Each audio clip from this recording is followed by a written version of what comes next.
People are conditioned to the attraction between men and women.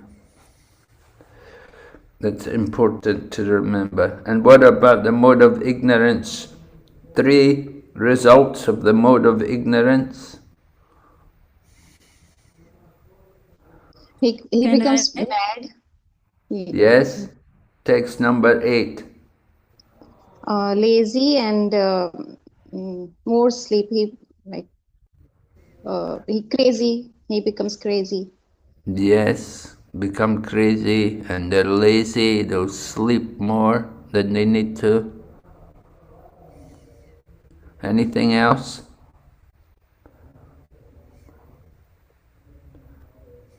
Yeah. Madness, indolence, sleep.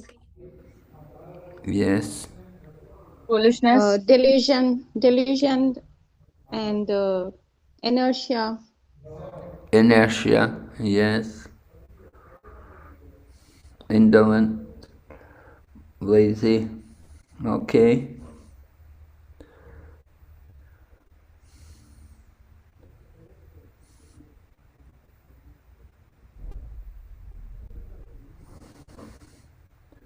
And then, what is this?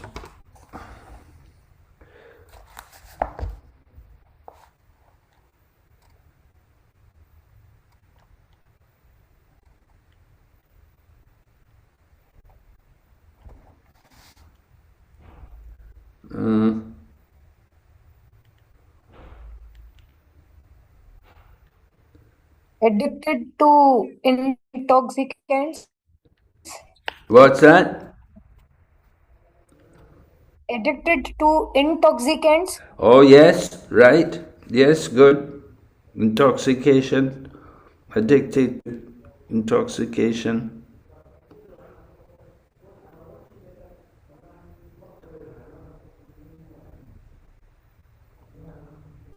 Okay. And then,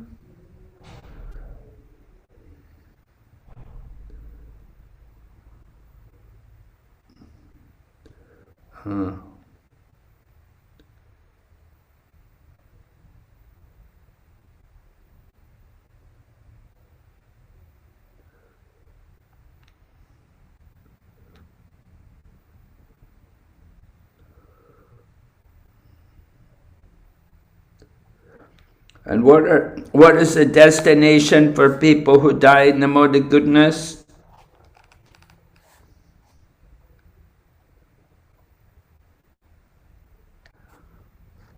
If they die in the mode of goodness, what will be their destination?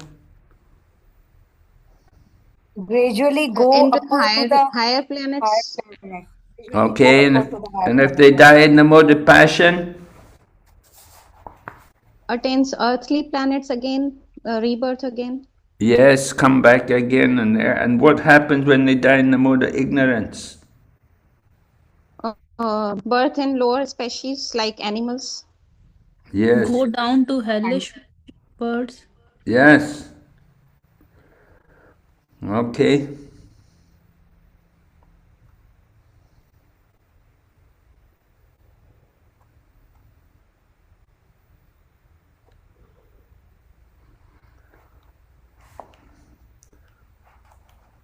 So how can we transcend the modes of nature?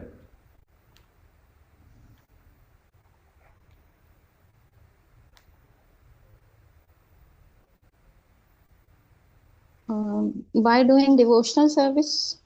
Yeah, what's the verse? In the 14th chapter. Do you know the verse? Have you learned the verse yet? 14.26, Maharaj. Yes, do you know? 14.19. You know it? Mamcha yovya bhakti yogena sevate. Sagunam. Sagunam samite yan.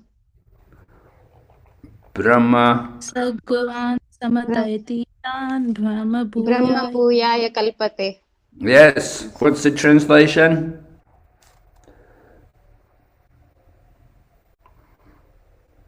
one who engages in full devotional service, unfailing in all circumstances, transcends the modes of material nature and thus comes to the level of Brahman. Right, good. Yes. And then there's an analogy. There's an analogy about a king and his servant, how they're on an equal level. You know that? There's an analogy given. It's in text 27.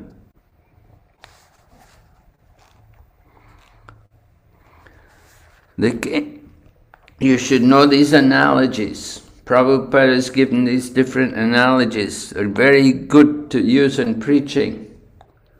The king and his servant, they're on an equal level.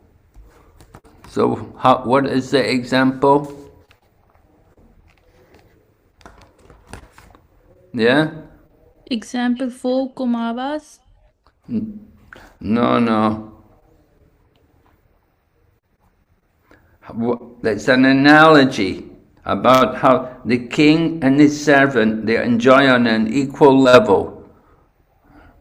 The same way the Lord and the living entities, they enjoy on an equal level. You know, the Lord is Bhagavan, he has all opulences. And the same way the devotee, he does not experience any difficulties because he's connected in devotional service with Krishna.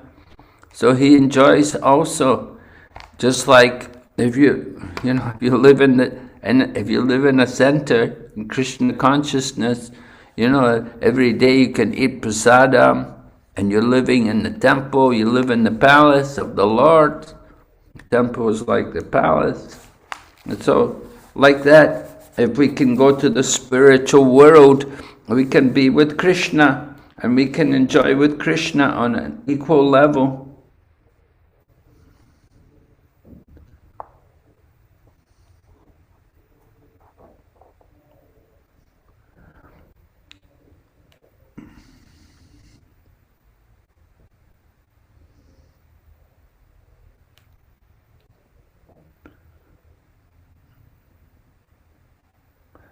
And then there's another analogy about the scorpion, and it lays its eggs in rice. In text 19. Right? So how do we use this example? The scorpion lays its eggs in rice.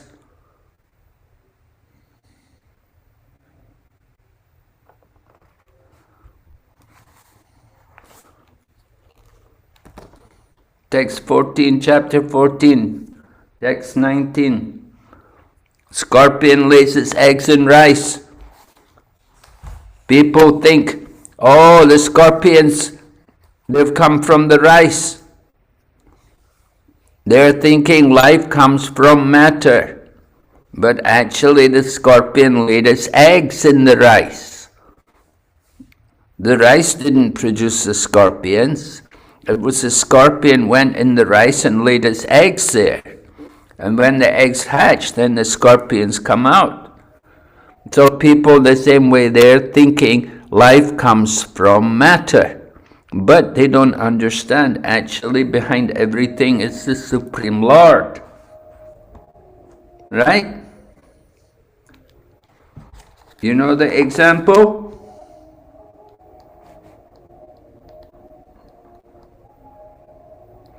And then there's another example also, the analogy about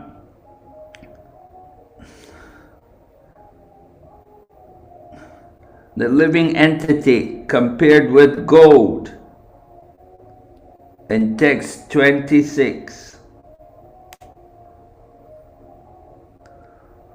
The living entity is compared to gold.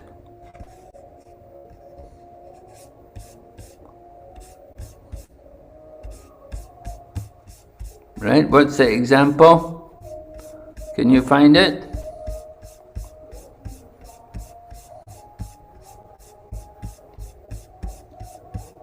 Yes, Maharaj. Yes, what's the example? living entity in his spiritual position is as good as Krishna in quality, but not in quantity. So why is it like gold?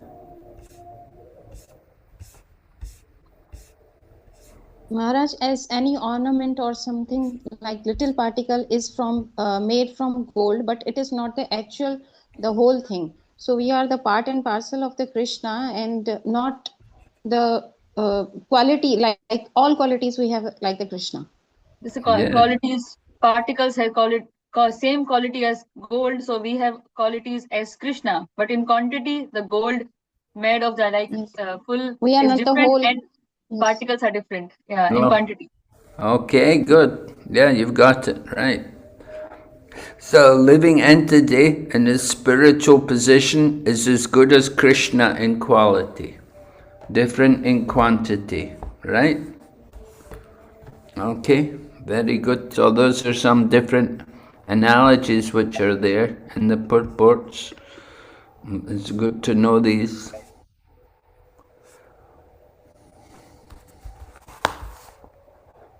Hare Krishna Maharaj, Yes? is there a background sound coming from your side? Yeah, Yeah, the Mayapur Mayapur, you know. Mayapur Kali Yuga Kirtan. Okay, I understand what Maharaj. Yeah, It's that's a okay. village nearby. They're playing Yeah, some yeah. music, you know. These devotees have never been to Mayapur. Once they come here and spend the night, they will know that.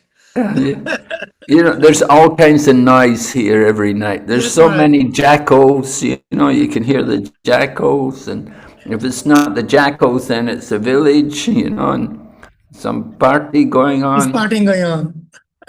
Yes, And early in the morning, you got the mosque. There's so many mosques nearby. that's Mayapur Maharaj. Thank you, Maharaj. Okay. All right, so we'll go ahead to chapter 15. We're going to hear. Oh, you can see in the last text on that chapter, text 27, it gives the example about the king. The servant of the king enjoys on an almost equal level with the king. The king lives in the palace, and his servants live there in the palace with him. And the king eats food, the servants will eat the same food. And so they enjoy on an almost equal level. In the same way, the living entities, we're also like the Lord. We enjoy, we're eternal, we're spiritual body, it's full of bliss and knowledge. We have happiness, we have eternal life in devotional service. So in that way, we're not very different from the Lord. It's like the king and his servants. And Prabhupada describes about devotional service. How we can just simply engage in all kinds of activities for the Lord. And by doing devotional service, we become detached from all material activities. And so we become situated in the Brahmajyoti, or, Prabhupada said, in the Brahmajyoti are the different varieties of the Brahman conception, which are equal to the Supreme Lord in quality. That's at the end of chapter 14, right? Then we go on to chapter 15. We're going to hear about Yoga Purushottam, the yoga of the Supreme Person. Right? So it's an interesting chapter. And it begins, Lord Krishna is giving an example. He's describing about how there's the material world and there's also the spiritual world. Right? Because in chapter 14 he was talking about the modes of nature. And we were talking, Arjuna was asked how to get free, how to get liberated. So here Lord Krishna is describing more about the nature of the living entity's entanglement in the material world and how he can get free from the material energy. So it begins, you can see text number 1, Urvamulam adashakam. Urvamulam, right? Urvamulam meaning the roots are up. Mula, the roots, and Urva, they're up. And adashakam, the branches are down, right? So this is what's being described here. It's a special tree. It's ashwatam, ashwatama tree, a banyan tree. Banyan trees, you have banyan trees there also? They grow very big. There's a huge banyan tree in Calcutta. In Calcutta, they have this one botanical garden. And they have this big tree which covers a few miles. One tree, all branches growing into the ground. And the roots are up. So, Lord Krishna is talking about this kind of tree. Lord Krishna is saying, there is an imperishable banyan tree that has its roots upwards and its branches down, and its leaves are the Vedic hymns. The leaves of the tree, there's different parts of the tree, and we'll have to learn what are these different parts of this tree which is being described here. Said, one who knows this tree is the knower of the Vedas. The leaves are the Vedic hymns, right? The roots are up and the branches down, right? So we want to understand this tree. Prabhupada talks and says, we may ask, what about the Vedas? How to understand the purpose of the Vedas? Well, purpose of the Vedas is to understand Krishna. So someone who is engaged in devotional service, he already knows the Vedas.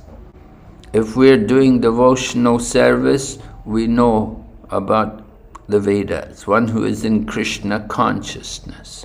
Veda means knowledge. Vedanta means the end of knowledge. And the end of knowledge means to know Krishna.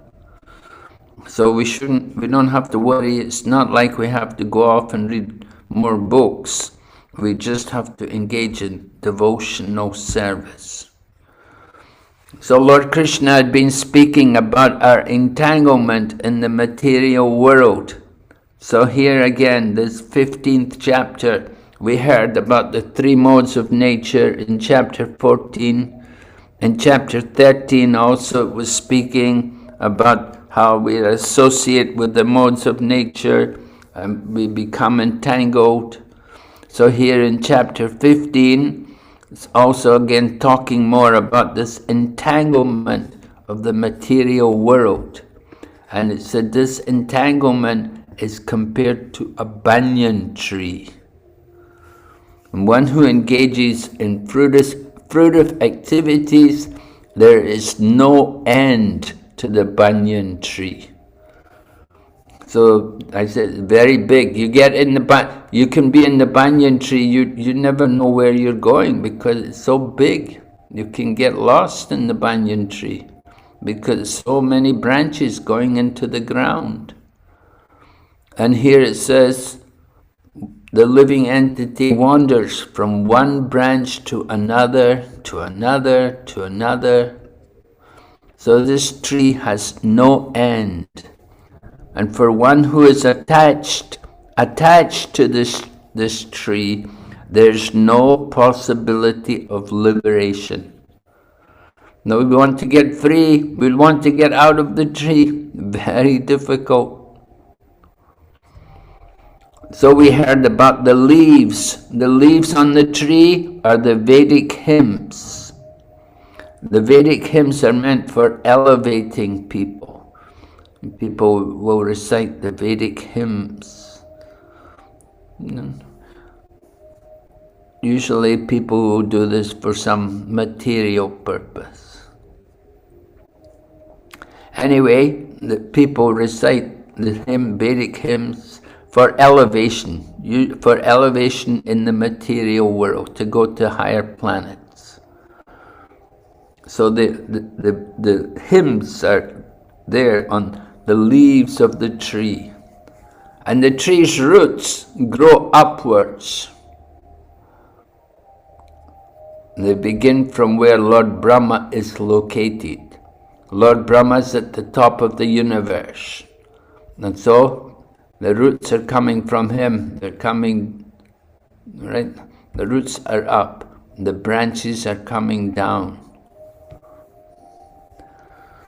If one can understand this tree, this indestructible tree of illusion, then he can get out of it.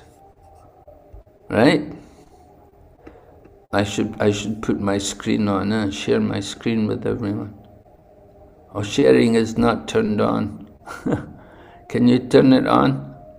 I'm sorry, my bad, Maharaj. Just let me make you co-host, Maharaj. Yes, Maharaj, you are in.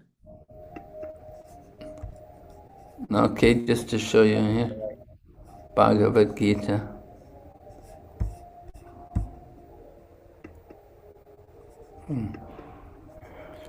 So the tree's roots grow upwards, they begin from where Brahma is located. If one can understand this indestructible tree, then one can get out of it. Right? How to get out? So Prabhupada said this process of extrication, in other words, how to get out of the tree, it should be understood in the previous chapter. It has been explained there are many processes by which to get out of material entanglement.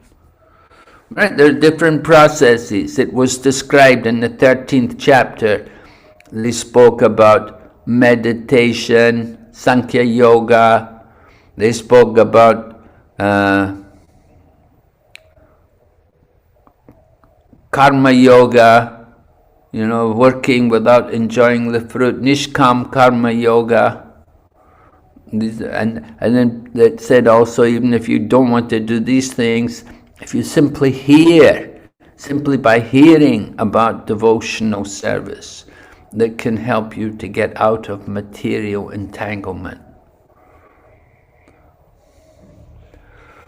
So in the Bhagavad Gita, Krishna has been emphasizing devotional service. At the end of the 6th chapter, he said, of all types of yoga, devotion, bhakti yoga is the best. Yoginam api sarvesham madgatem antaratmanam. Of all yogis, the highest yogi is the bhakti yogi. So bhakti yoga is the best way to get out. And Prabhupada continues, he said, the basic principle of devotional service is detachment from material activities and attachment to the transcendental service of the Lord. Right? This is important for us. We have to get detached from material activities. How to get detached? We have to become attached to service to Krishna. If we're doing service to Krishna, then automatically detachment from material activities will come about. The more we do service to Krishna, the more we do hearing and chanting and remember and just engaging in some kind of devotional activities, like some people will recite a chapter a day of the Bhagavad Gita. That's very good. A chapter a day keeps Maya away. If you can recite the Bhagavad Gita 1 chapter a day, then 18 days you finish the whole Bhagavad Gita. Then you do it again, and then you do it again, and like that. Once you've been reciting the Bhagavad Gita 8-10 times, then you start to know it. You start to remember. And the more we become attached to that kind of service, then the less we're attached to material activities. We don't worry about material activities. We attach to Krishna. So this is important. This is how to get free of the material energy, by holding on to Krishna. So Prabhupada said, the process of breaking attachment to the material world is discussed in the beginning of this chapter. The root of this material existence grows upwards. That means it begins from the total material substance, from the topmost planet of the universe. And from there, the whole universe is expanded with so many branches, the different planetary systems, and the fruits represent the results of the living entity's activities. The fruits, namely religion, economic development, sense gratification, and liberation. Right? These are the fruits of the tree. So we had the leaves of the tree, or the Vedic hymns, and now you have the fruit of the tree is religion, economic development, sense gratification, and liberation. So Prabhupada talks about, we don't have experience of a tree like this, branches down and the roots up. Is there such a thing? And Prabhupada said, yes, if you see the reflection of a tree on water. When you see the reflection, you can see the trees on the bank reflect upon the water. And then the branches are down and the roots are up. So Prabhupada continues, the tree of this material world is only a reflection of the real tree of the spiritual world. This material world is just a reflection. The real world is in the spiritual world. This reflection of the spiritual world is situated on desire, just as a tree's reflection is situated on water. So this tree of the spiritual world is situated on desire. Desire is the cause of things being situated in this reflected material light. One who wants to get out of this material existence must know this tree thoroughly through analytical study. Then he can cut off his relationship with it. Right? So we have to know this tree. We're learning about it. Right? This tree is the reflection of the real tree. It's an exact replica.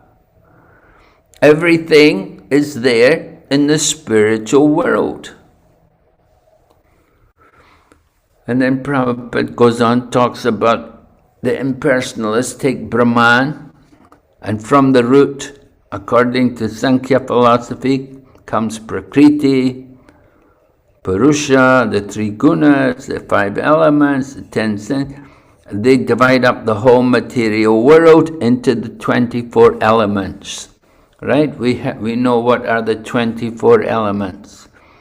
So they also talk about 24 elements. They don't talk about the soul, though. So Brahman is the center of all manifestations. This material world is a manifestation of the center by 180 degrees. Right? 180 degrees means straight line. One half is the material world, the other half the spiritual world. This material world is the reflection. The spiritual world is the reality. Everything there in the reflection is there in the spiritual world. But in the spiritual world, it is real. In the material world, it's just a reflection. It's not real. So Prakriti is the external energy of the Lord. Prakriti means what? What's the English word for Prakriti? Nature. Yes, yes. And what's the English word for Purusha? The Person. enjoyer. Enjoyer, yeah. So, in Bhagavad Gita, it's explained like that. So this material world is it's temporary. It's not real. Reflection is temporary. But the origin, from where the reflection is coming, that is eternal. So the material reflection, the real tree, has to be cut off. When it is said that a person knows the Vedas, it is assumed that he knows how to cut off attachment to this material world. If one knows that process, he actually knows the Vedas. And one who is attracted by the ritualistic formula of the Vedas is attracted by the beautiful green leaves of the tree. So rituals are there in the Vedas. People sometimes think this is the real purpose of the Vedas, but actually that's not the real purpose of the Vedas. Just to do some ritual for material benefit. The purpose of the Vedas, as discussed by Personality of Godhead himself, is to cut down this reflected tree and attain the real tree of the spiritual world. Right? Foolish people, they spend their time, and they spend a lot of money, they'll pay a lot of money to do rituals which are in the Vedas for material benefit. And material benefit means things which are limited and temporary. So the real purpose of the Vedas is to get us out of the material world. We have to cut down the reflection and find the real tree, the spiritual world. Right? So what did we learned about Urvamulam and Adasakam? Urvamulam meaning what? Its roots are downward. Yes. Away. Urvamulam, the roots are down. Upward. And Adarasaktam, what's branches are down. branches are up, right? And then what do the leaves on the tree represent? The Vedic Roots hymns. are up and branches are down. Yeah. Yes. And the leaves on the tree are the Vedic hymns, right? And what's the fruit of the tree? What's the fruit? Sense Huh? liberation, sense gratification. Economic development. Yes, and what else? Religion. Huh? Religion. Yeah, Dharma, Artha, Kama, and Moksha. Moksha. Yes, liberation. Religion, economic development, sense gratification, and liberation. This is the fruit of the tree. And the tree is situated on? What's the tree situated on?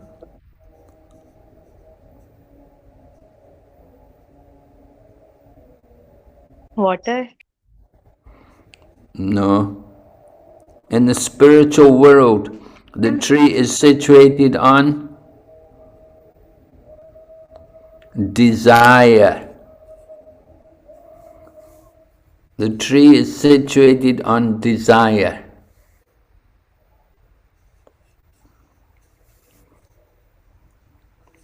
So we have to learn how to get free from the tree. How to cut down the tree, right? How to cut down the tree, to get free from this tree. Because it's very big, we get stuck in this tree, sometimes go in the top of the tree or in the bottom of the tree, one branch to another branch, and we never get out. So here, we'll go ahead to the next verse. This is text number 2, and it's described here. The branches of the tree extend downward and upward. Some are down and some are going up. And they're all nourished by the modes of nature. And the twigs on the tree are the objects of the senses. This tree also has roots going down, and these are bound to the fruit of action of human society. So we heard, it's getting confusing, right? Because we heard Urva Mula Madasakam, that the roots are up and the branches are down. But here it's saying that, well, sometimes the branches are down, and sometimes the roots are going up, and sometimes they're down. This tree also has roots going down, and these are bound to the fruit of action of human society. So the branches are spread in all directions. In the lower parts of the tree, there are different manifestations of living entities like human beings, animals, horses, cows, dogs, cats. This is all the lower part of the tree. On the upper part of the tree, higher forms of living entities like the demigods are there. The demigods and the Gandharvas and other different higher species of life. They're in the upper region of the tree. And the tree is nourished by water. So this tree is nourished by the 3 modes of material nature.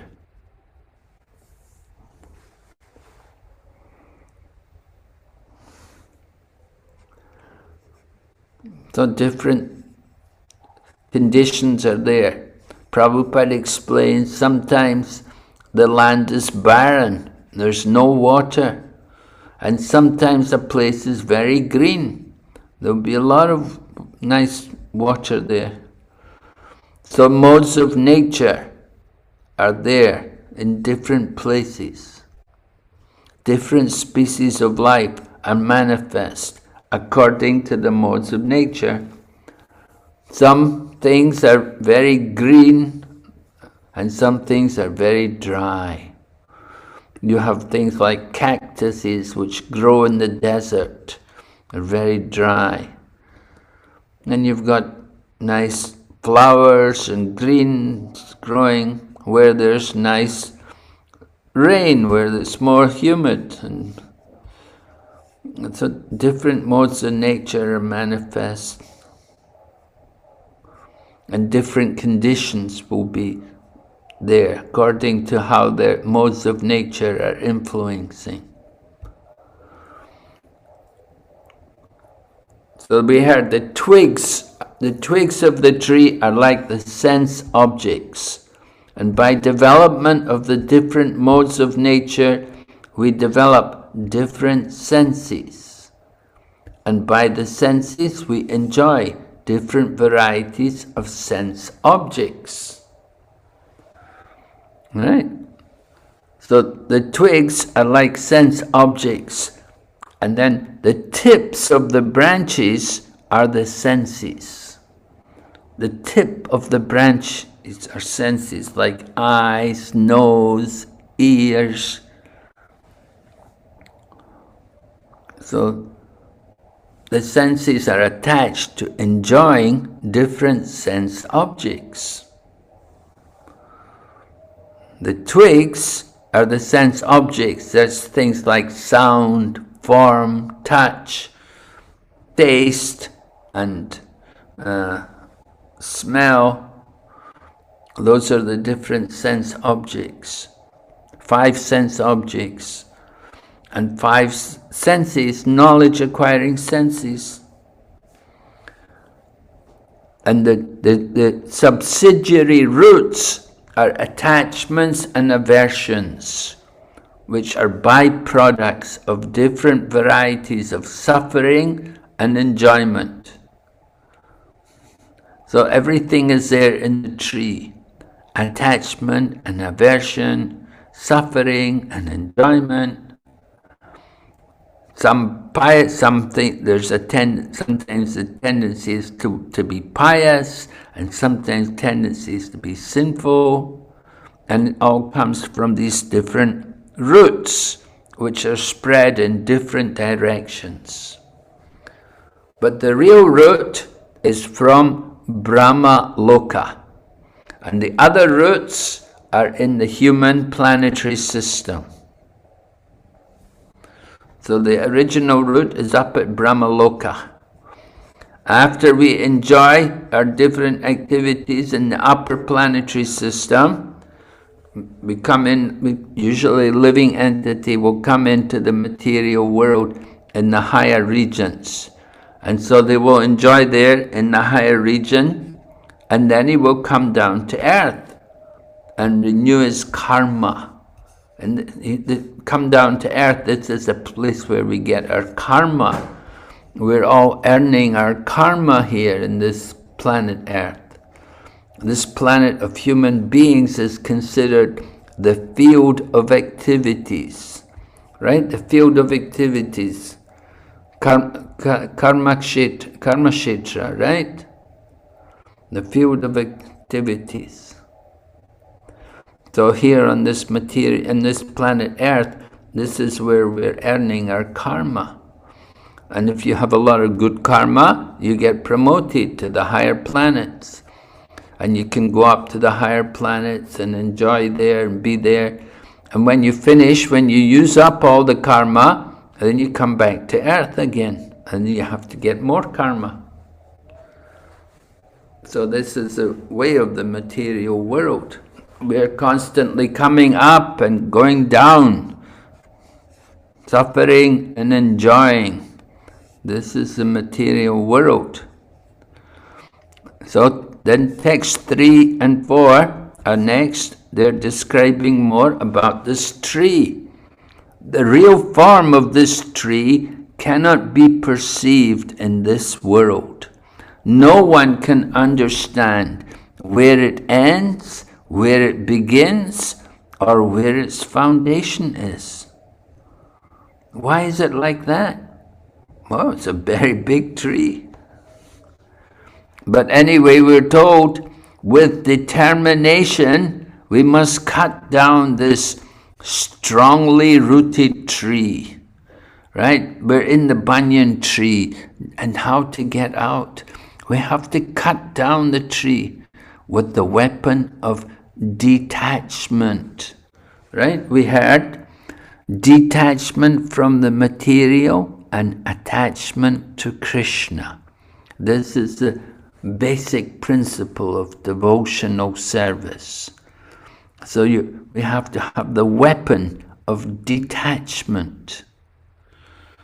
And with that weapon of detachment, then we can go on. It's that after one can seek that place from which, having gone, one never returns. And there surrender to that Supreme Personality of Godhead, from whom everything began and from whom everything has extended since time immemorial. So you can see Lord Krishna goes on. He's been talking about the material world, and comparing it to the banyan tree. And now he's telling that if we can get out, if we can cut down that tree with the weapon of detachment, then we can surrender to the Supreme Lord. And it was described there, that place from which having gone, one never returns. You go there, you don't want to come back. And it's there that we surrender to the Supreme Lord. He is that person from whom everything began and from whom everything has extended since time immemorial. So that is the position of the Supreme Lord, that everything has come from Him.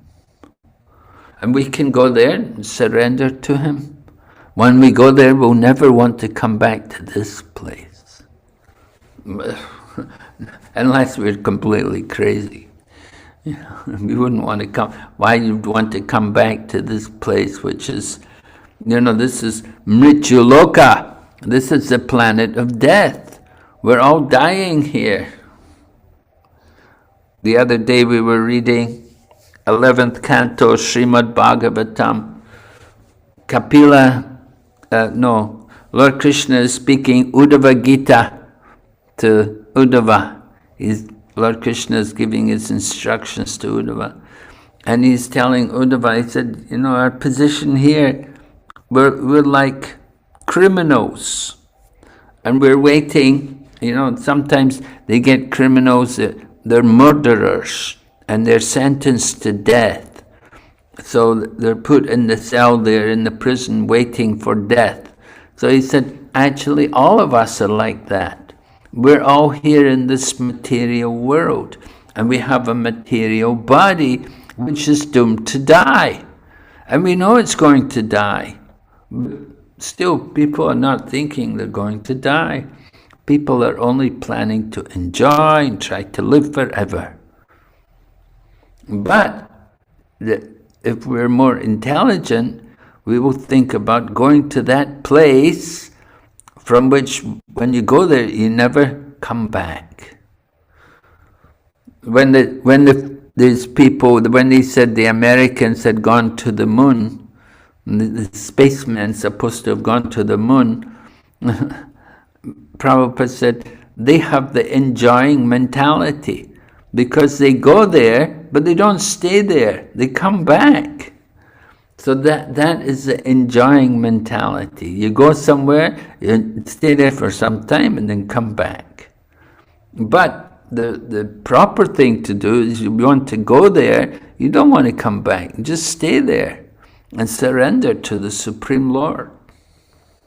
Why come back again to this miserable material world, which is a place of birth and death?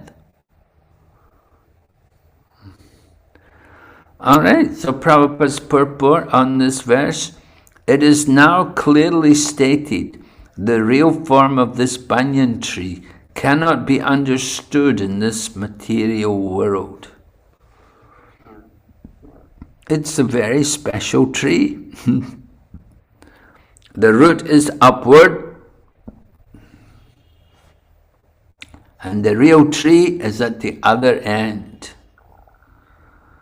And when we're entangled with the expansion of the tree, we cannot see how far the tree extends. We cannot see the beginning of this tree.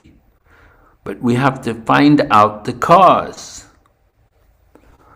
Just like, sometimes when we were children, we would ask our parents, where do I come from? And they would say, oh, you come from me. And we say, where do you come from? I came from my mother and father. Where did your mother and father come from? Oh, they came from their mother and father. And like that. So ultimately, where does everyone come from? We want to know the cause. And in this way, if we go on searching, ultimately we'll come to Lord Brahma, who is the original person, the first person to take birth in this world. And he takes his birth, of course, in the lotus flower, which comes from the navel of Garbhodakshaya Vishnu. So in this way, we can also come to understand the Supreme Personality of Godhead. When you come to understand Him, that is the end of our research. So in Bhagavad Gita, Krishna said, one who is actually in knowledge will surrender to me. Vasudev Sarvamiti Samahatma Sadulabha. After many births and deaths, one who is actually in knowledge will surrender to me. Such a soul is very rare. Right? So this is the process of Gyan. When you know Vasudev Sarvamiti, Vasudev Krishna is everything, then we will surrender to Him. So that's the end of all of our research. So the same way we have to search out the origin of this tree. And we have to search out this origin through the association of people who are in knowledge. People who are in knowledge of the Supreme Lord.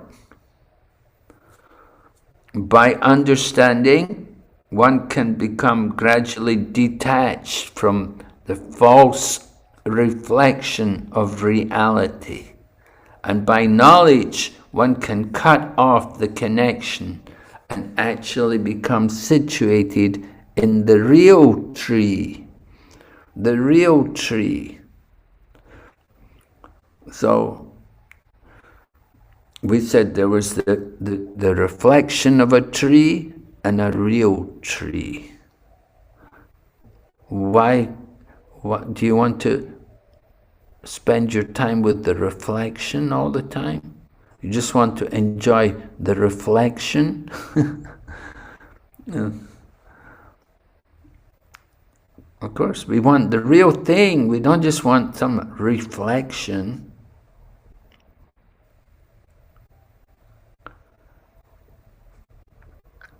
So Prabhupada goes on talking more about this important point.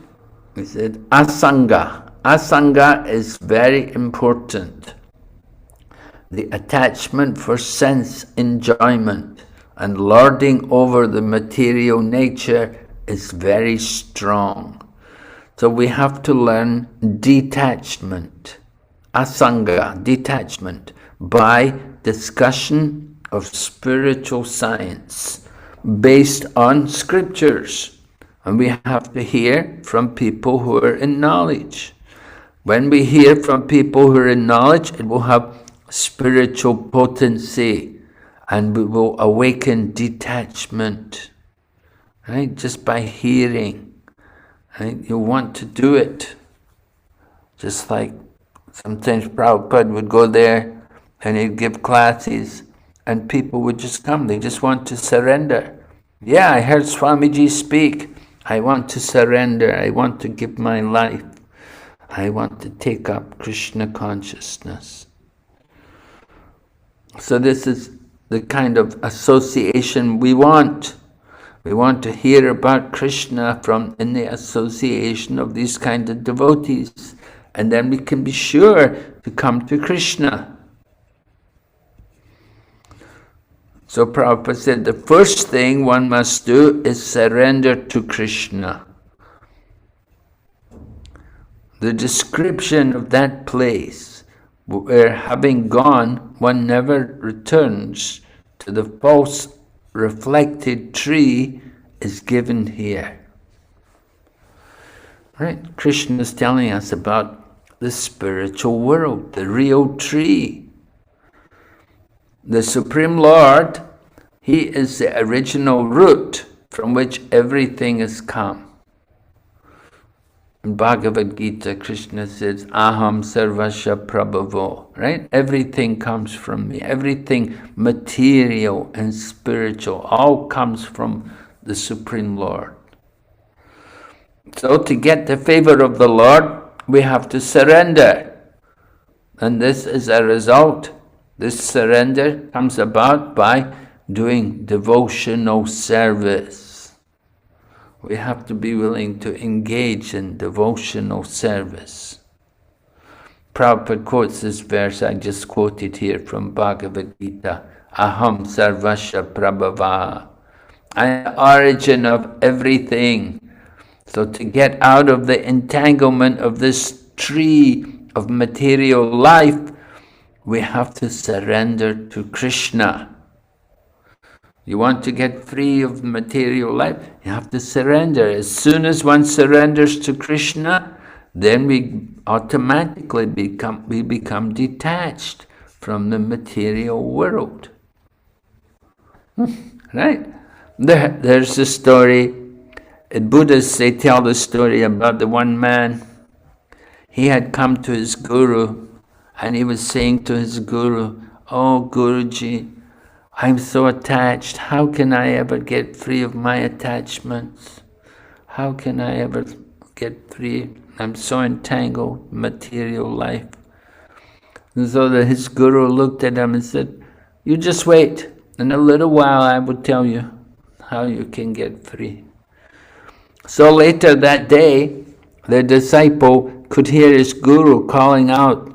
He was calling out, "Help! Help! Save me! Save me! Help!"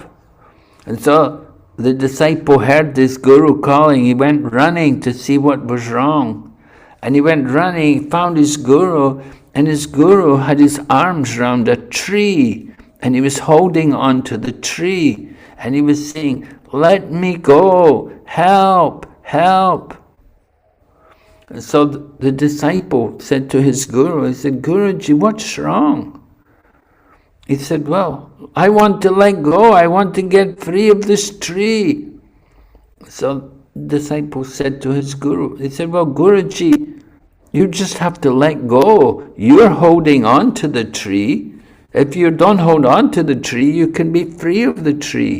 The tree's not forcing you to stay attached. Just let go of the tree." So the guru let go, and then he turned to the disciple. He said, "Yes, you see, you want to get free of your attachments.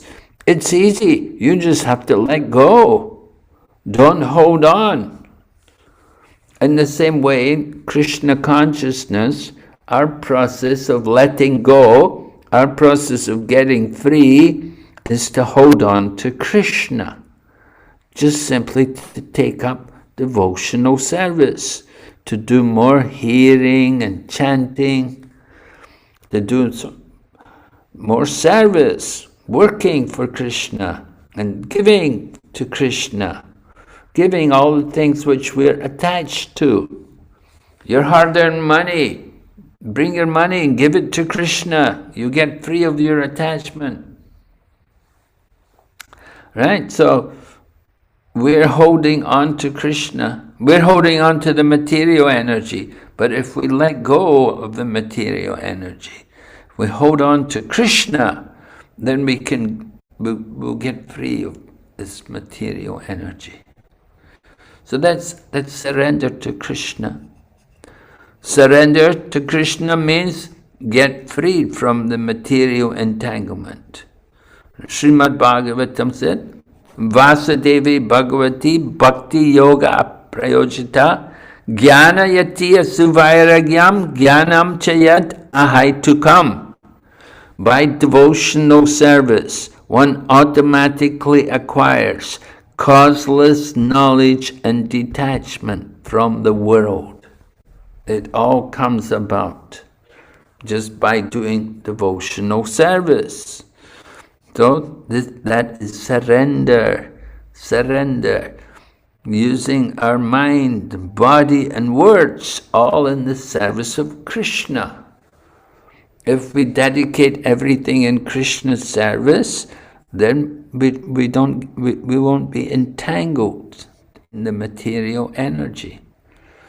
We have to change the attachment from material to spiritual. Instead of being attached to Krishna, instead of being attached to Maya, become attached to Krishna. Just change the attachment. So here also it's talking about getting free. And remember, the acts of detachment was mentioned. I have to use the acts of detachment. It's mentioned here, asanga shastrena. Asanga shastrena, by the weapon of detachment. Very important. Right? You shall have the weapon of detachment. Then you can get free. And how do you sharpen that weapon of detachment? Right? It's like the axe, right? How to sharpen it? How will you? By engaging our senses into By being Krishna self. attached to Krishna. By Being attached to Krishna. By Yeah. engaging our senses in the service of Krishna, like chanting, hearing, and all these services. Yeah, and by detachment from the material, right? We have to let go of the material energy. Don't hold on to all these material things, material attachments which we have. The more we're absorbed in Krishna, then the less we'll be thinking about the material. So this is the idea, right?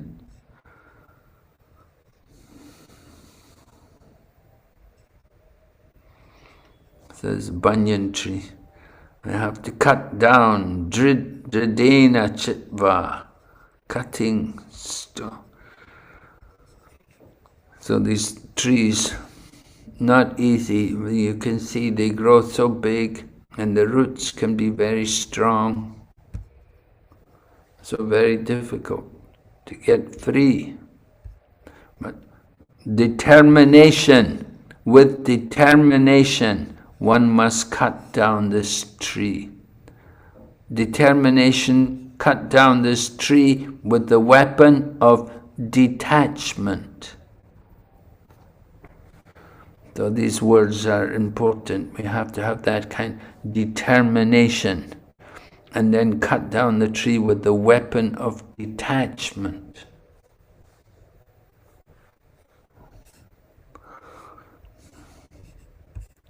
All right. So then Lord Krishna goes on to describe about the spiritual world, or the qualification at least to go there, to the spiritual world. Nirmama moha chitta sanga dosha. Right? Very nice explanation. Adhyatma nitya vinivritta kama. Right? Lord Krishna is saying, those who are free from false prestige, illusion, and false association, who understand the eternal, who are done with material lust, and who are freed from the dualities of happiness and distress, and who, unbewildered, know how to surrender unto the Supreme Person, then these people attain to that eternal kingdom.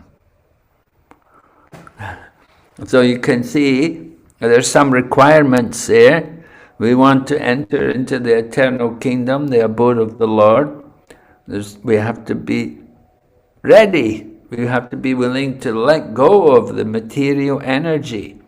We have to give up our pride. We have to give up false association. We have to be finished with material lust. And we're freed from the dualities of happiness and distress. We should know how to surrender to go to that kingdom. So Prabhupada said, the surrendering process is described here very nicely. Surrender. The first qualification is one should not be deluded by pride. Oh, remember we were studying the 20 items of knowledge in chapter 13? There were 20 items of knowledge which people could cultivate to do devotional service. Remember that? 20 items of knowledge. What was the first ones? Humility, Maharaj. Yeah, what's the Sanskrit word? Do you remember? No? Anyway, humility, yes. Humility is one. Any more? Pridelessness, Steadiness, tolerance, steadiness, cleanliness, Cleanliness, yes. That's right. Cleanliness was one. And amanitvam adamvitvam, humility and pridelessness are both mentioned, the first ones.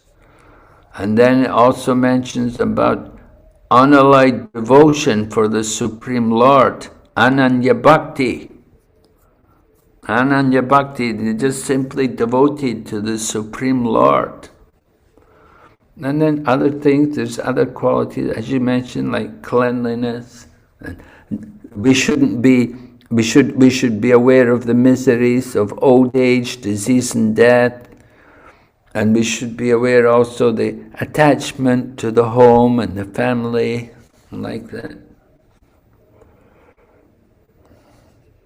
All right, so anyway, surrendering process is being described. And the first thing is, we should not be proud. We shouldn't be deluded by pride.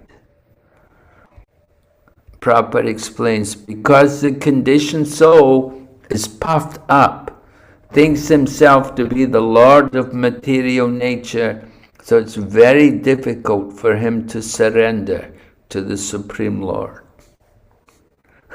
Right? We're so foolish. We think ourselves to be the lord of material nature. We cannot even control our own mind and senses, but we think we can control the whole material world. So this is our ignorance, and we have to surrender to Krishna. So Prabhupada said, one should know by the cultivation of real knowledge that he is not the Lord of material nature. The Supreme Personality of Godhead is the Lord. When one is free from delusion caused by pride, he can begin the process of surrender. So, beginning the process of surrender. First, we have to get free from delusion caused by pride.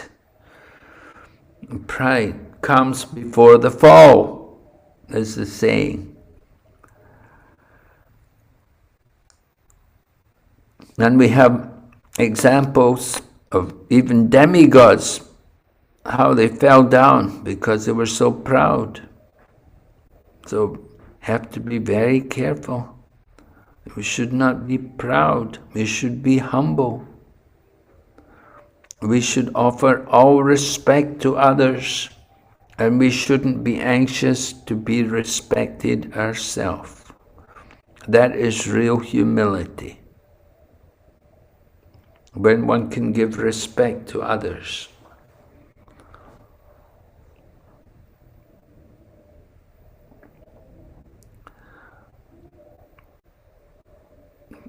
So Prabhupada continues talking more about pride. He said, if someone is always expecting some honor in the material world, then it's not possible to surrender to Krishna. He is the Supreme Person. So pride is due to illusion. For although one comes here and stays for a brief time and then goes away, he has the foolish notion that he is the Lord of the world. Right? We come for a short time, but we are thinking our position to be very great. And so this brings us so much trouble. This makes our life very difficult. But the whole world is under this impression. People are considering the land, this earth, to belong to them, and they have divided the land under the impression that they are the proprietors. In Srimad Bhagavatam, you have the example of Mother Earth, as she is laughing at these kings who are fighting. Kings are fighting to possess a piece of land. They're saying, this land belongs to me. One king is saying, it's my land. The other king says, no, it's my land. And in this way, they fight with each other. And ultimately, they kill each other. They're fighting for the land. The land was there before the kings, and the land will be there after the kings go also. So Mother Earth is laughing at these foolish people who are trying to claim proprietorship over the material world. The material energy is eternal, but they're not eternal. But they want to claim, this is my land. So we have to get out of that notion that this world belongs to us. Just like, when people climb a mountain, they will put the flag of their country there. And they even say when the spacemen went to the moon, then they put their flag on the moon. Of course, they never went again, but they say they put the flag there. And like so many borders are there. This is my land, this is this country. So these kind of divisions just create more trouble for people. So many wars are going on, so many disputes over what's their territory. So we have to get out of this notion that we are the proprietors. Right? Bhagavad Gita describes the peace formula. Bhoktaram yagna tapasham sarva loka maheshwaram. Right? The supreme proprietor is Lord Krishna. Everything belongs to him. So when we get free from that, then we become free from all kinds of false association. And Prabhupada describes different kinds of false association. It can be the family, it can be national, it can be social.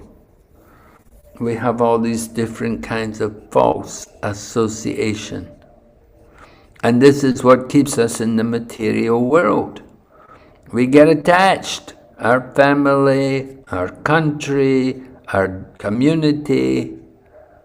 We have to understand our real identity as spiritual beings and not be attached to this material world. So then Prabhupada goes on, I said, we have to develop spiritual knowledge. We have to cultivate knowledge of what is our own and what is not. And this way we become free from the dualities of happiness and distress, pleasure and pain. And he becomes full in knowledge. Then it is possible for him to surrender to the Supreme Lord. Right? So surrender to the Supreme Lord. Not an easy thing. In the Bhagavad Gita, Lord Krishna, Prabhupada in the Bhagavad Gita, because 18th chapter, verse 66, Lord Krishna has said, surrender to me. Give up all religion and surrender to me. Right? You all know that verse? Yes, Maharaj. Right? What's the verse? Sarva dharman parityajamami kam sharanam vraja. Okay. So what does it mean, surrender? How did Prabhupada explain it there in the purport in the Bhagavad Gita? Do you know that? Leave all other paths and surrender only unto me. Leave what? All other paths. Oh, leave all other paths and surrender to me. Well, yes, okay. Give up all kinds of dharma. Give up all your materialistic attempts and just take shelter of me. Anyway, in the purport there, in the Bhagavad Gita, and you'll see also when we come to the 18th chapter, there's different items of surrender mentioned there. Here in this text, here in the 15th chapter, Lord Krishna is also describing how to surrender, how we can qualify ourselves to go back to Godhead. So, first thing was to be free of pride, to cultivate humility. And then talks about false association, right? What was the false association? With this material world, like attachment with our parents or like children. This is also the false association, I think. Yes, our country and our family, our community, we identify in all these different ways. But Maharaj, I want to say one thing, that when we are taking this class in association of you or other devotees, or like when we read Bhagavad Gita, at that time we feel that this is right. Yes. I'm sorry? Your question is not clear. Your voice is breaking.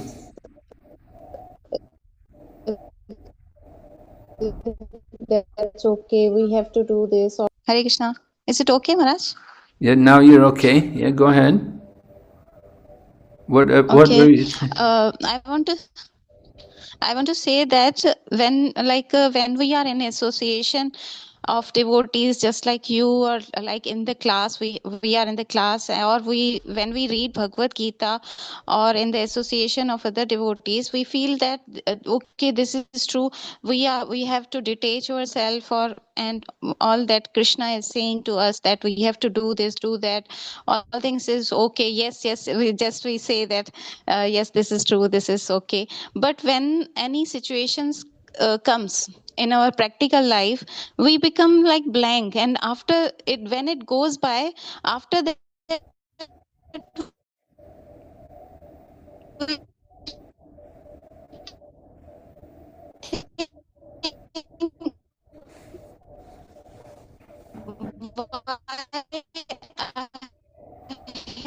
have reacted like this.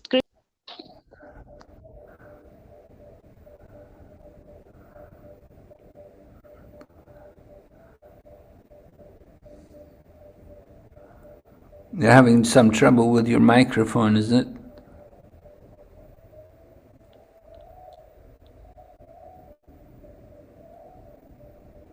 You didn't listen my question? Well, until your voice broke, it was very clear up to a certain. Maybe there is an internet issue, Maharaj. Yeah, some internet issue was there. Anyway, you were saying when you're with devotees, when you're with us, and you feel very, convinced that, yeah, I have to do this. But other times, then you forget it. Is it? Or you don't take it as being so important?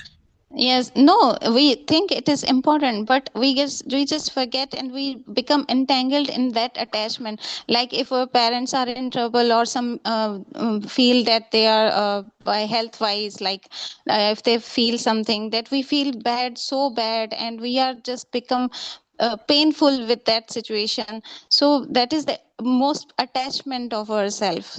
We want to be we want to be free from that thing, but we just get into it. Yes. Well, devotees, we should not be callous about these things. devotees are people, and we do care about our family members and so on. Definitely, if there's some cause for concern, then we're expected to take an interest and do what we can to help them and so on. But that kind of attachment, we should understand, however, that it's this is a temporary relationship. We shouldn't get too much overly affected by the whole thing. Well, we have to take care and do what we can and perform our different duties. Duties to the family are there, especially young women, you have, and even older women, married women like that. You're very much duties to your family and your husbands or your children and whatever. You have a duty there. You cannot just neglect these things. But at the same time, we have to cultivate our spiritual life. And we do have to be thinking about surrender. And we have to think, how can I make myself more Krishna conscious? What can I do? No, it doesn't mean you have to leave home, doesn't mean you have to reject the family, but we do need to purify our consciousness. We need to think about these things. We have to understand the nature of these relationships, that these relationships are not eternal. We come together and we have a duty to do and so on. All right, do it. Go ahead. But at the same time, we need to hear this kind of knowledge because it will help us to prepare ourselves for the inevitable end, which will come with the separation, with the departure of different family members. Maybe we depart, or maybe some other family members depart. And we have to understand the nature of the material world. And we have to be transcendentally situated.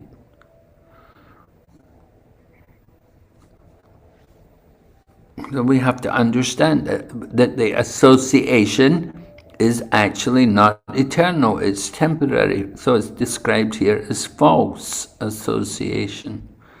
Not that it's illusion, it's real enough, but it's not eternal.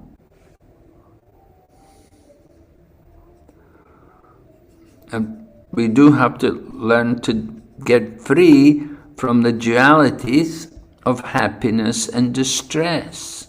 We can be very much influenced by the modes of nature. Happiness, 1 minute, things go bad the next, we're really down, we're really in distress. We have to learn to rise above these kind of things. We have to understand the results of our work, the happiness, and this is all the arrangement of the Supreme Lord. So this kind of association, we need association. You have to get association. We have to associate with the devotees and hear from them. And at the same time, you have to associate with your family. You have material duties to do and so on.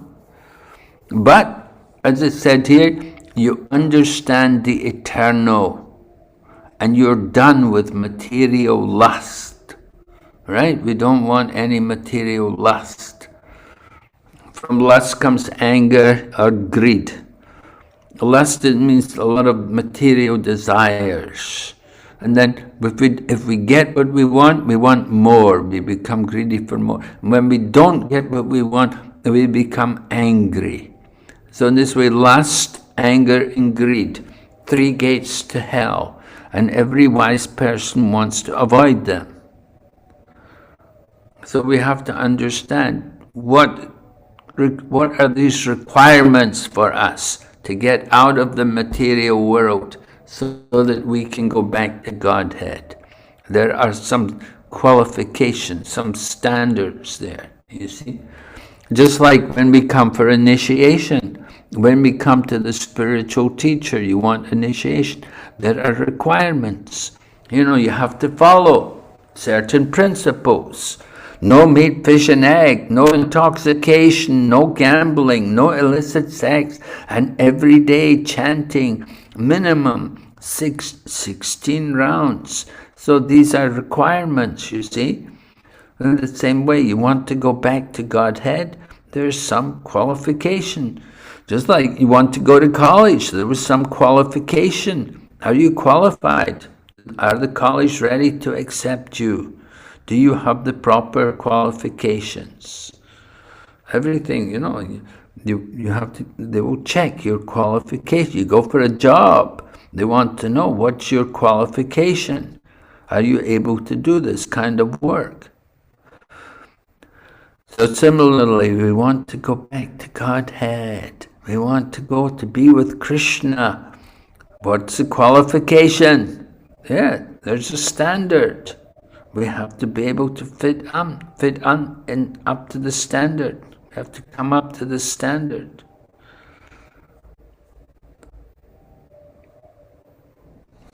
Hare Krishna Maharaji.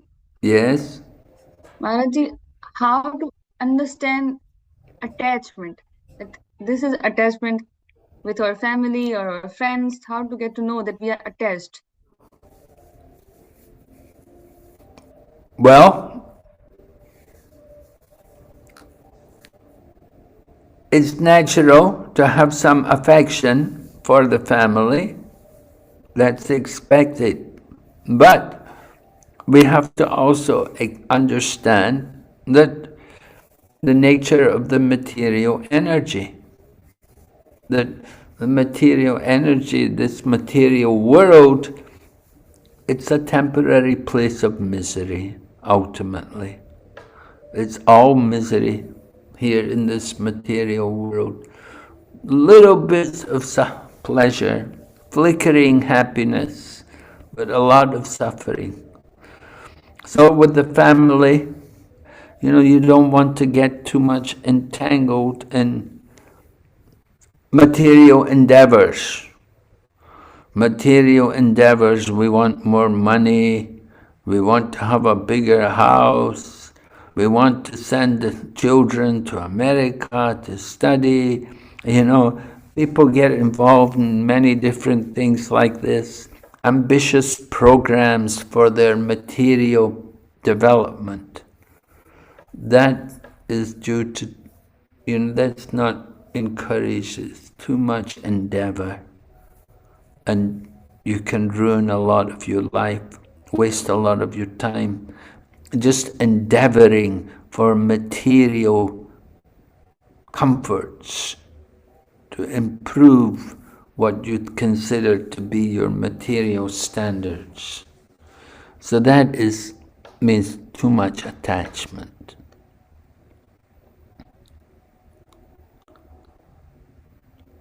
Too much attachment to the temporary.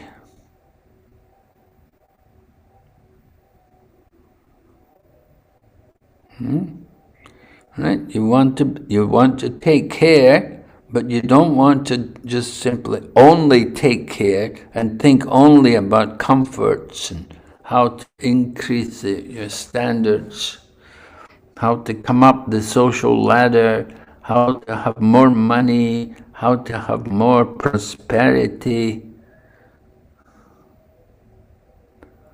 We have to understand the material energy and its nature, the nature of this material world. All right? Then you can see how much you're attached, by how much you're concerned for these things. Okay, Maharaj. Thank you, Maharaji.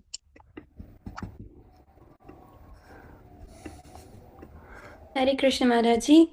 Yes? We basically, it's like we should not be that attached, But there is this thing that it's like a person, a practicing devotee, they practice it in that way that they never try to hurt the other person. What about the time when the person in front of you gets attached to you? For example, it's like we being children, our parents may be attached to us. So there are certain limitations. We cannot hurt them. So that's also a part. Then what about that? Well, you have to also share your spiritual education with your family members. You have to try to enlighten them about the nature of the material existence. Your parents love you, your parents are attached to you. You have to talk to them, and you have to explain to them that you're a spirit soul and you've had many births, and they've also had many births.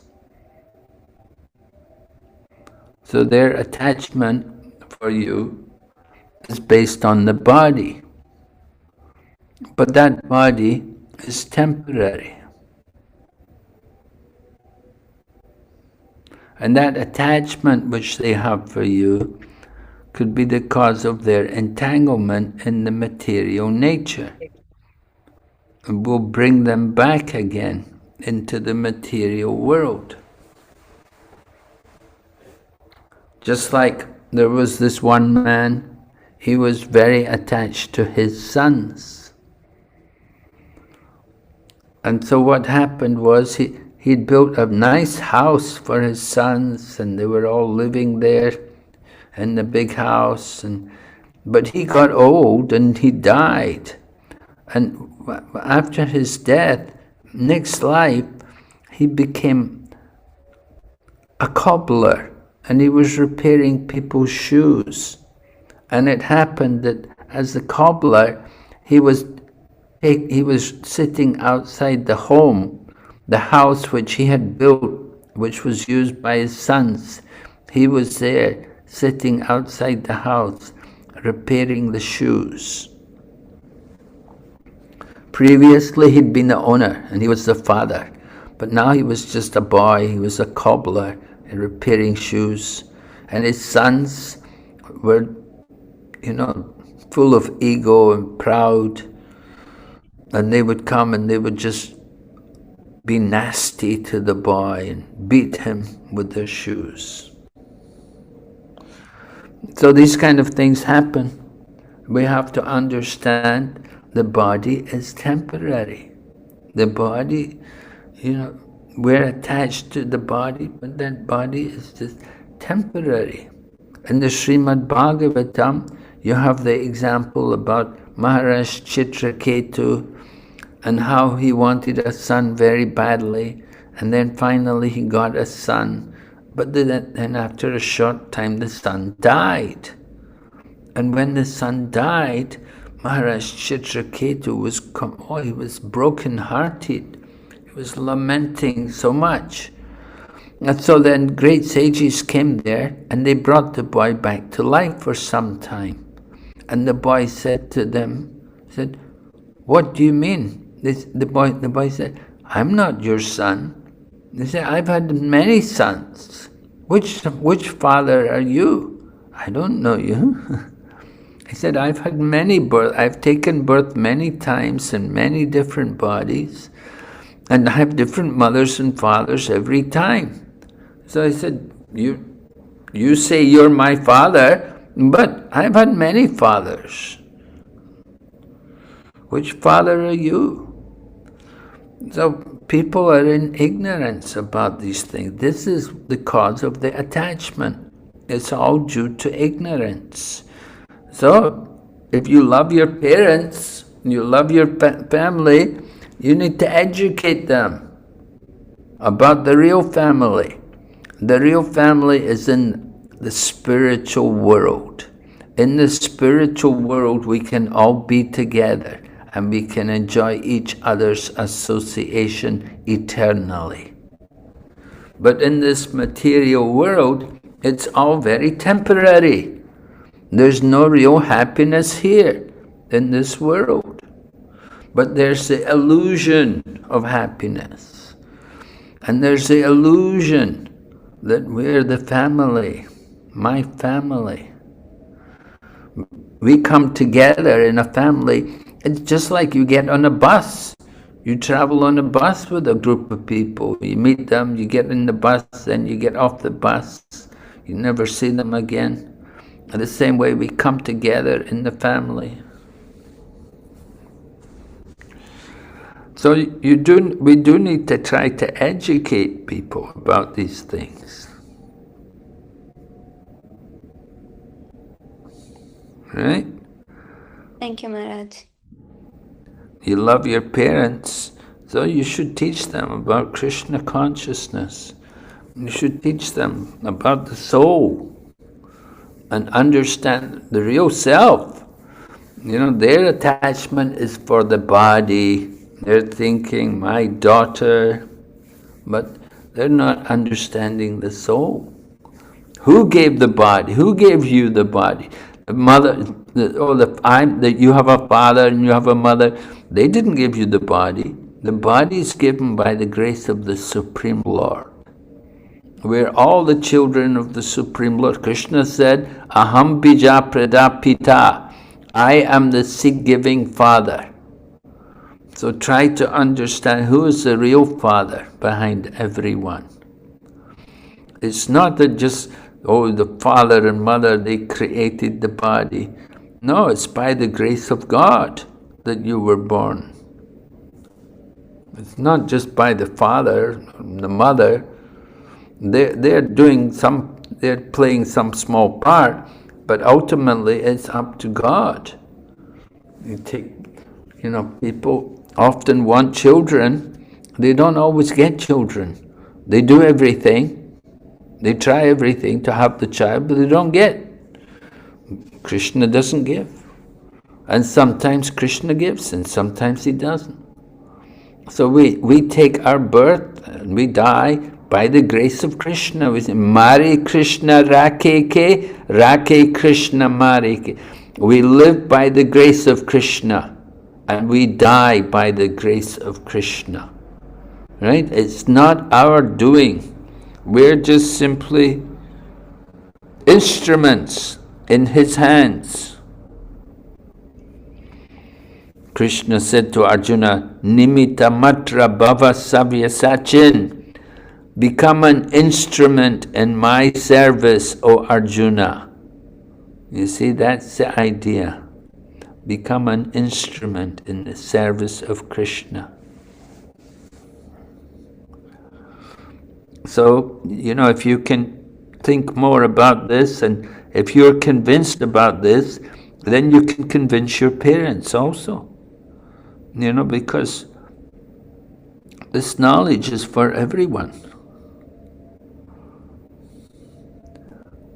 And if your parents don't know this kind of knowledge, then it's not very good. You need to try your best and get through to them.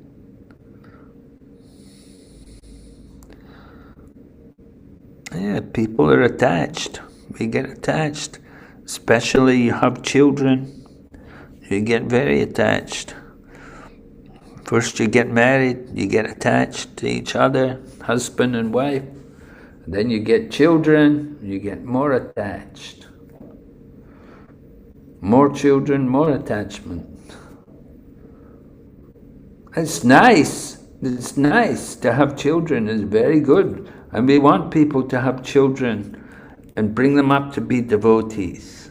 We want to understand that it's all the grace of Krishna. It's his blessing that we've come together. We're so fortunate. You understand, Maharaji? Yes, Maharaji. Thank you so much. Hare Krishna Maharaj. Yes. I have a question that it is written, one must hear from a person who are actually in knowledge. So how we know that from where we are having that is authentic or no, or they have actually knowledge? Yes. How do you know? Well, just like when you go to buy gold, how do you know what's real gold and what's not gold? Or when you buy jewelry, how do you know what's the real thing and what's not? Right? You have to know the qualification of the teacher, qualification of a real teacher. Just like you go to college, how do you know that it's a good college or not?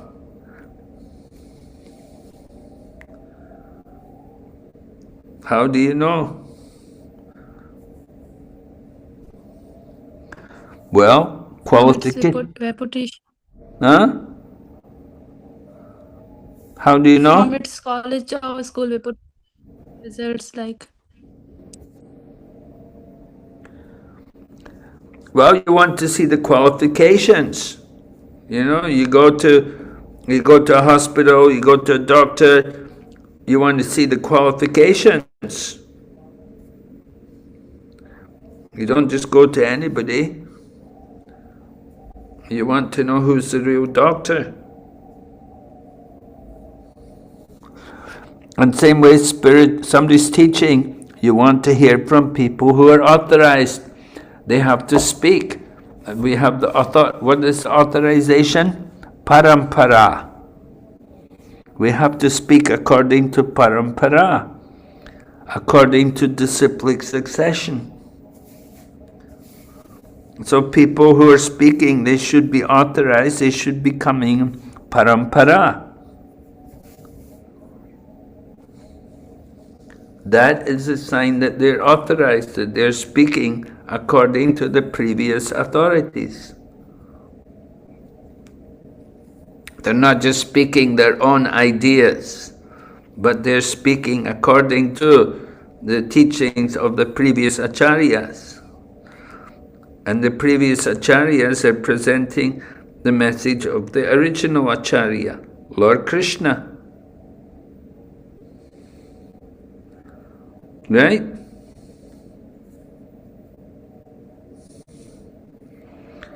Thank So you, Maharaj. you can understand who is authorized and who's not.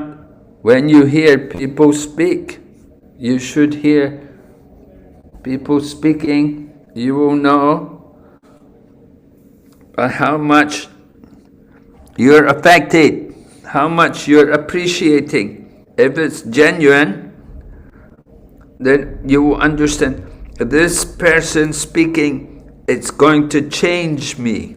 It can have a real effect on me, can bring about a change in myself.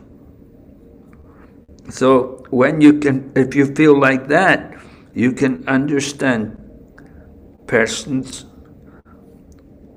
qualified, he's authorized, he's empowered. And you can see within the ISKCON society, there's some wonderful speakers. They're speaking, they're empowered to speak. They're empowered to speak on behalf of the Lord.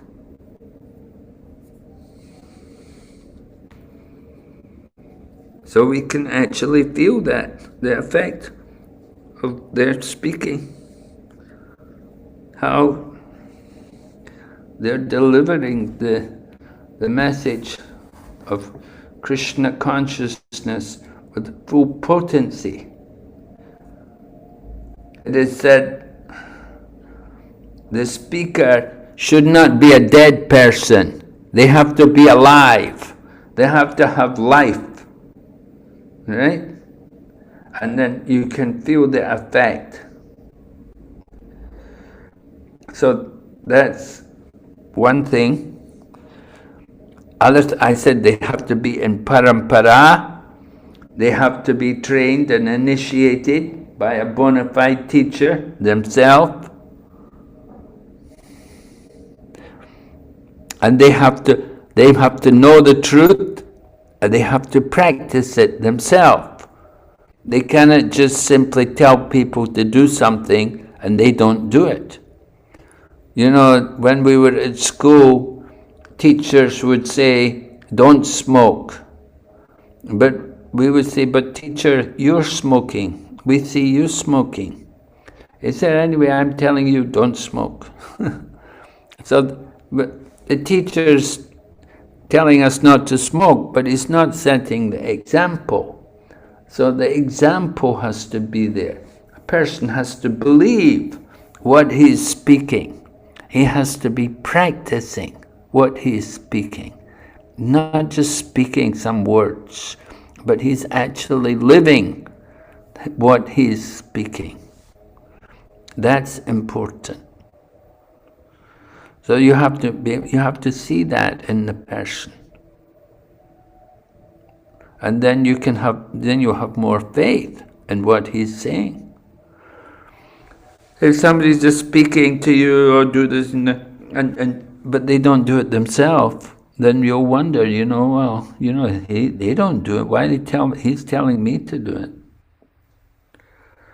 So the example has to be there. One time, mother took the little child to the doctor, and she asked the doctor, can you tell my child not to eat so many sweets? So the doctor said to the lady, can you come back after 2 weeks? So the mother went away with the child, came back 2 weeks later, and when they came back, the doctor said to the little boy, don't eat so many sweets. And so the lady said to the doctor, why didn't you tell him that 2 weeks ago? Why did I have to wait 2 weeks? The doctor said, well, 2 weeks ago I was eating a lot of sweets. So if I'm going to tell him not to eat sweets, I have to first of all not eat sweets myself.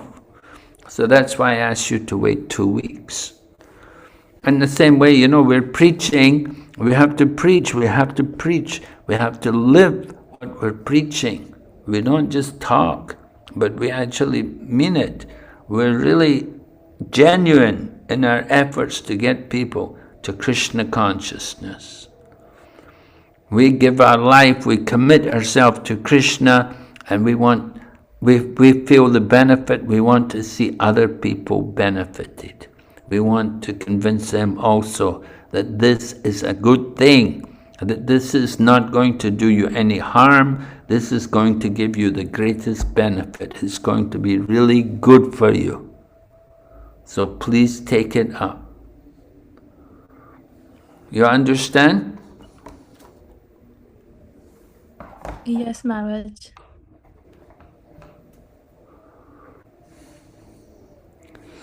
Yeah, it's important to know that the person you're hearing from, that they're actually practicing this, and they're committed to this, and they want you to also commit yourself. Hare Krishna Maharaji. Yes? Maharaji, if we know that the speaker is not authorized or is not speaking like exactly as it is what Prabhupada write or Prabhupada speaks, so what will be our behavior at that point if we know that this person isn't like sharing as it is Bhagavad Gita or as it is Prabhupada's words? So how to deal with that person? What's our behavior at that point when we are in that class? You mean, what are we supposed to do? Yes, Maharaj.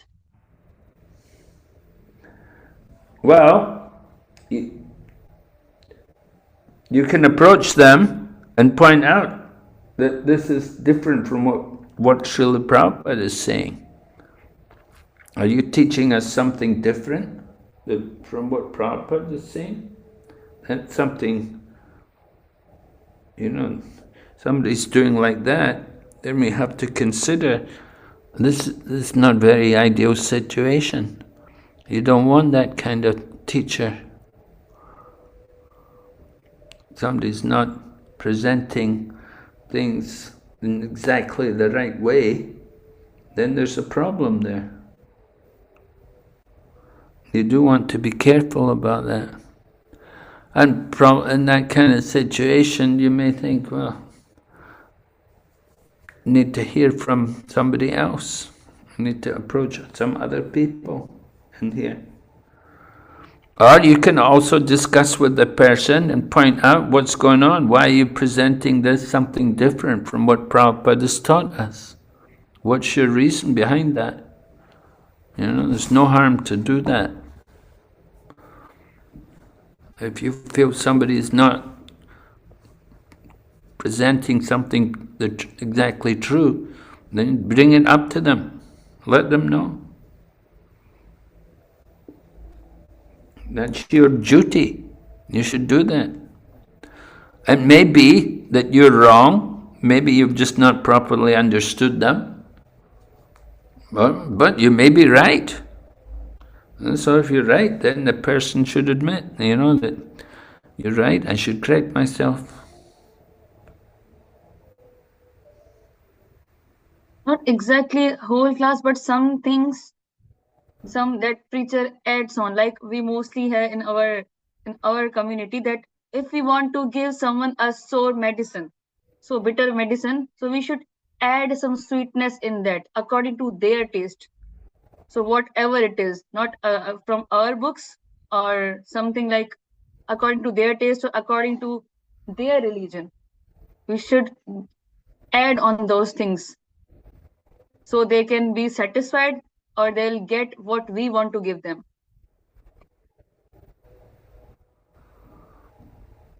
Well, yes, you can make it sugar-coated. Put in a little sugar there to make it easier for people to take the medicine. You can do that. You have to know. You have to be expert. You have to know how much to add on, and at the same time not to change the message. Prabhupada gave us Krishna consciousness. He made it very easy for us. The rules and regulations came later. Somehow or other get us attached to Krishna, and later the rules and regulations come. But first of all, get people attached to Krishna. Get them attached to chanting. And have nice prasadam. Have nice kirtan. People are happy. Nice prasadam, nice kirtan, and gradually give them a little philosophy. Gradually give them more and more philosophy. Let them understand more and more what is the science of Krishna consciousness. Right? Thank you so much. We can change the details, but not that essence. Yes, right. You can change the details, but not the principle. The principle is we're vegetarian. The detail is, well, Indian food, Chinese food, whatever, Italian food. You can always have different kinds of food. That's going on. Okay, so we'll finish here tonight. We're coming back tomorrow. See you tomorrow night. Okay, Hare Krishna. Thank you, Maharaj. All glories to His Maharaj. Hare Hare Krishna Maharaj. Jai Krishna Maharaj. Maharaj, Hare Krishna. Hare Krishna. You don't get any boys there, it's all ladies here, Boys left, Maharaj. Yeah, Sagar is here. Hare Krishna Maharaj. Hare Krishna. Maharaj, we are just two or three boys. Not Oh, 2 or 3 boys. Oh, okay. Oh, good. Nice to see you there. Good. Okay, Hare Krishna. Hare Krishna Maharaj. Krishna.